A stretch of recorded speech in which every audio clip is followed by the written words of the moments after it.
किसकी मजाल जो छेड़े दिलेर को, किसकी मजाल जो छेड़े दिलेर को, गर्दिश में घेर लेते हैं सूअर भी शेर को। प्यारे दोस्तों, इन दिनों सूअरों का बहुत बोलबाला है और ये सूअर हैं जो शेरों को घेरना स्टार्ट कर दिया है। नन्हे नन्हे शेरों को घेरना स्टार्ट कर दिया है। जी हाँ दोस्तों, सूअर कौन है आप समझ ही गए होंगे। और दोस्तों, एक अफसोसनाक, हैरतनाक और निंदनीय खबर निकलकर सामने आ रही है दोस्तों, जहां सूअरों ने मस्जिद को पामाल कर दिया।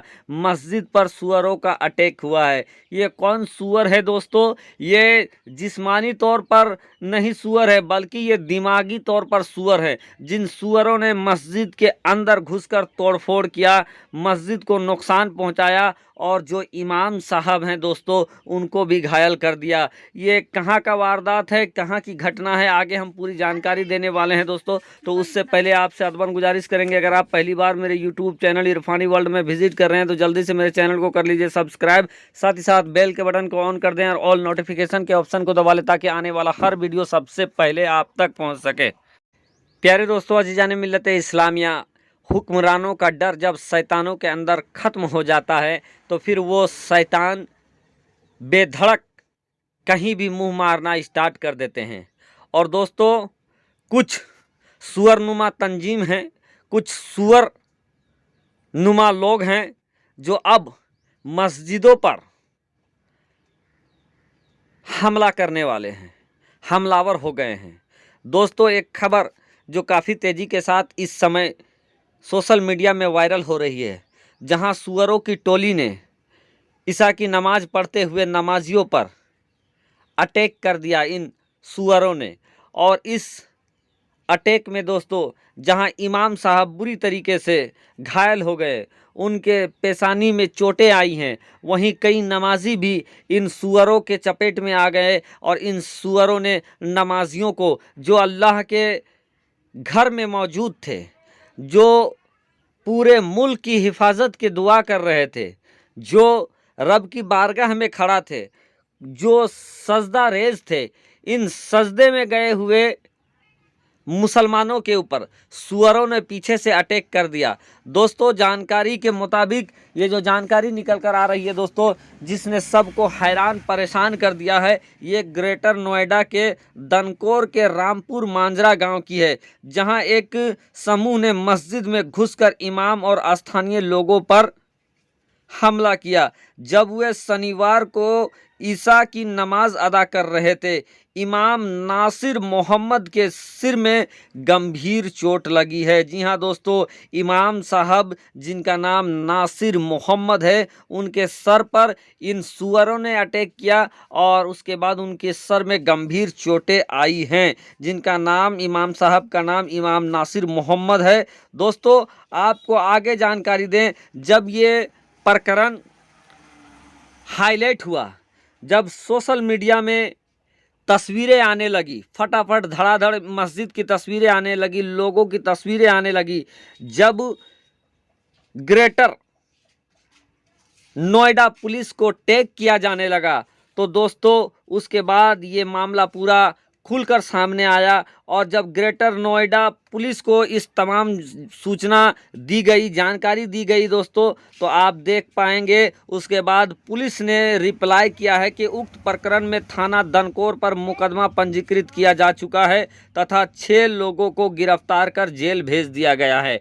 प्यारे दोस्तों, आखिर मुल्क हिंदुस्तान के अंदर ये नशेड़ी गंजेड़ी खेप कहाँ से आ गया, ये सुअरों की टोली कहाँ से आ गया। एक वक्त होता था जहाँ हिंदू, मुस्लिम, सिख, ईसाई एक साथ रहा करते थे, जहाँ बिस्मिल्लाह खान की शहनाई की गूंज होता था, जहाँ दोस्तों, जहाँ हिंदू मुस्लिम एकता की मिसाल दी जाती थी। लेकिन दोस्तों, अब ये पूरा मामला बिगड़ता हुआ नज़र आ रहा है। कुछ लोग ऐसे हैं, कुछ ऐसे हरामखोर लोग हैं जो लगातार संप्रदाय विशेष को भड़काने, बरगलाने का काम कर रहे हैं। ऐसी जहरीली बातें उनके अंदर घोल रहे हैं, उनको डराने की कोशिश कर रहे हैं, और जो कम पढ़े लिखे जो लोग हैं वो उनके चपेट में भी आ जा रहे हैं। और इसी का अंजाम है दोस्तों कि आज देखिए मस्जिद के अंदर, ग्रेटर नोएडा का मामला आपके सामने है, जहां मस्जिद के अंदर घुसकर इमाम साहब के साथ ये दरिंदगी की गई। आपने पहले कभी भी नहीं सुना होगा। और दोस्तों सबसे बड़ी बात ये भी है कि जो लोग आज जिनके हौसले इतने बढ़ गए हैं कि कभी आज़ान के नाम पर मस्जिद में घुसकर तोड़ फोड़ करते हैं, कभी नमाज के नाम पर मस्जिद में घुसकर तोड़ फोड़ करते हैं, तो कभी क्या के नाम पर मस्जिद में घुसकर तोड़ फोड़ कर रहे हैं। इन लोगों को भड़का कौन रहा है? इन लोगों को बरगला कौन रहा है? इन लोगों को निशानदेही करना पड़ेगा। और प्रशासन ने जितने लोगों को ऐसे मामले में दोस्तों, साथ ही साथ मॉब के मामले में भी, अभी आपने फिलहाल देखा होगा जीशान का मामला काफ़ी हाईलाइट रहा। जीशान जो कि भोजपुर का रहने वाला, जो अपनी मौसी के घर से वापस लौट रहा था कि कुछ सुअरों की टोली ने उसको घेर लिया, कुछ सुअर घेर लेते हैं और उसके बाद उसको नारा लगाने के लिए कहते हैं। आप नारा जानते ही हैं कौन सा नारा है। और उसके बाद दोस्तों उस बच्चे को, वो 14 से 15 साल उम्र के उस बच्चे को ज़बरदस्ती दोस्तों उसके गाड़ी को तोड़ दिया जाता है, उसको मार के घायल कर दिया जाता है। तो इन सुअरों को भड़काने वाले कुछ ऐसे लोग हैं जो इनको भड़का रहे हैं और समाज में मित्रता, समाज में मधुरता को भंग कर रहे हैं। और ऐसा ही मामला ग्रेटर नोएडा का है दोस्तों, जहां पर मस्जिद के अंदर घुसकर इन दरिंदों ने हैवानियत की सारे हदों को पार कर दिया। और दोस्तों अब जो जानकारी निकलकर सामने आ रही है, जहां 6 हैवानों को, 6 शैतानों को प्रशासन ने अपने गिरफ्त में लिया है। दोस्तों गिरफ्तारी तो हो गई है, लेकिन जितने भी इस तरह के मामले नज़र आ रहे हैं, किसी में भी दोस्तों किसी भी अपराधी को पुख्ता तौर पर कठिन सजा नहीं हुआ है। और जब इनका सजा नहीं हुआ है तो दोस्तों इनके हौसले भी बढ़ जाते हैं। इन लोगों को ये मानना हो गया है कि सजा तो किसी को हो नहीं रहा है, हम कुछ भी करेंगे, 2-4 दिन, 2-4 हफ्ते, 2-4 महीने जेल में रहेंगे और उसके बाद आसानी के साथ छूटकर हम घर आ जाएंगे। तो दोस्तों शासन, प्रशासन, नेता, अभिनेता, जो बौद्धिक समाज सेवी वर्ग हैं, सबको इस तरफ देखना पड़ेगा और साथ ही साथ इस पर कड़ा एक्शन लेना पड़ेगा प्रशासन को।